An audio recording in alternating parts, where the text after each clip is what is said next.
ভাইয়া একটু দাঁড়ান, আপনার সাথে কথা আছে ভাইয়া, একটু দাঁড়ান প্লিজ ভাইয়া। কি হয়েছে আপনাদের? ভাইয়া আমার বাচ্চা দুইটার দিকে বলে থাকে, আমাকে বাঁচান ভাইয়া।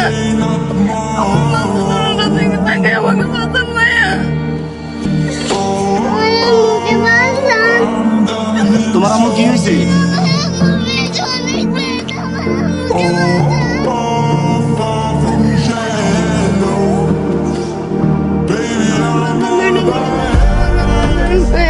ডাক্তার কি বলছে?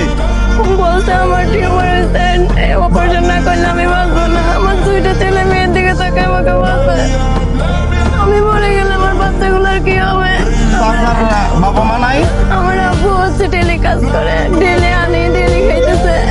আমাকে চিকিৎসা করানোর মতো সামর্থ্য ওদের নাই। আপনার হাজবেন্ড কি করে? আমার হাজবেন্ড চা দোকানে চাকরি করে, মাসে 5,000 টাকা বেতন পায়। আমি তো বাঁচাতে পারবো না, বাঁচানোর মালিক তো আল্লাহ। বাঁচানোর মানে আপনারা আমাদের কিছু সাহায্য করেন না ভাই।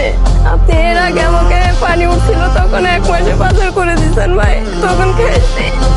আর এখন বাজার টাজার কিছু নাই, ঘরে একদম চাল পাত কিছু নাই। আমি চিকিৎসা করাবো কি, খাবো কি, ছেলে মেয়েদেরকে খাওয়াবো কি, পারতেছি না ভাই।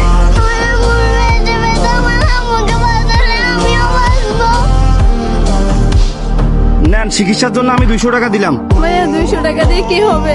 আমি এখানে আপনাকে খুঁজছি, 200 টাকার চেয়ে বেশি গেছে। আমি আপনাকে শুধু এইখানে খুঁজতে খুঁজতে একজনের কাছ থেকে জানছি যে আপনাদের বাসা এখানে, সেজন্য এখানে আসি, এই রাস্তায় পাগলের মতো খুঁজতেছি আপনাকে। 200 টাকা দিয়ে চিকিৎসা হবে না? 200 টাকা দিয়ে কি চিকিৎসা হবে বলেন?